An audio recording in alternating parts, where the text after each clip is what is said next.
Assalamualaikum warahmatullahi wabarakatuh. Perkenalkan, nama saya Widya Pitaloka dengan NIM 2004-2294, Prodi Ilmu Administrasi Negara dengan mata kuliah Statistik Sosial. Baiklah, pada pertemuan kali ini saya akan membahas tentang statistika parametrik. Seperti pengertiannya, statistika parametrik adalah statistik yang mendasarkan pada parameter-parameter tertentu seperti rata-rata, variasi, dan sebagainya. Ada beberapa metode pada statistik parametrik. Yang pertama itu, variabel penelitian harus mengikuti distribusi normal. Yang kedua, ukuran sampel memenuhi syarat sesuai dengan besarnya populasi. Yang ketiga, skala pengukuran yang dipakai variabel tersebut adalah skala pengukuran yang paling kuat atau maksimum, dalam kurung minimum skala pengukuran interval.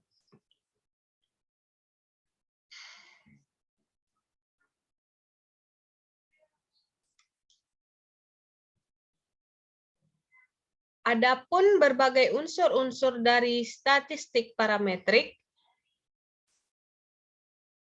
perlu dipenuhi pada beberapa unsur-unsur dari model pengujian dengan statistik parametrik di antaranya.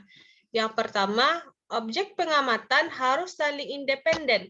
Artinya, pemilihan sembarang kasus dari populasi untuk dimasukkan dalam sampel tidak boleh menimbulkan bias pada kemungkinan-kemungkinan bahwa kasus yang lain akan termasuk juga dalam sampel tersebut. Dan juga skor yang diberikan pada kasus tersebut tidak boleh mempengaruhi skor yang diberikan kepada kasus lainnya. Yang kedua, objek pengamatan harus ditarik dari populasi yang distribusi normal.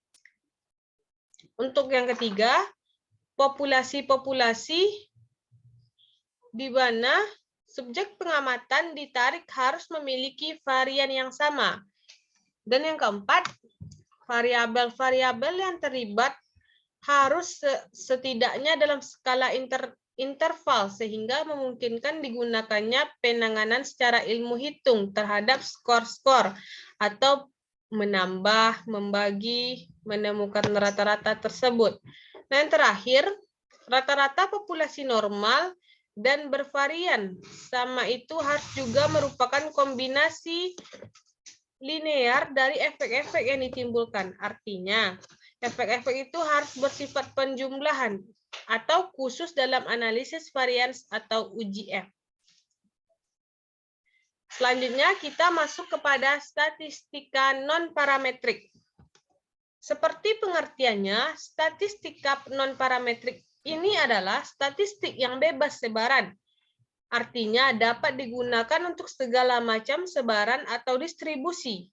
Dengan kata lain, metode ini tidak mensyaratkan bahwa data tersebut harus mendistribusi normal dan tidak diperlukan ukuran sampel yang harus memenuhi syarat. Uji statistik non-parametrik dapat dipakai untuk ukuran sampel kecil. Skala pengukuran data mulai dari yang rendah sampai dengan skala ukuran rasio. Adapun kelebihan dari uji statistik non-parametrik, yang pertama itu perhitungan sederhana lebih cepat.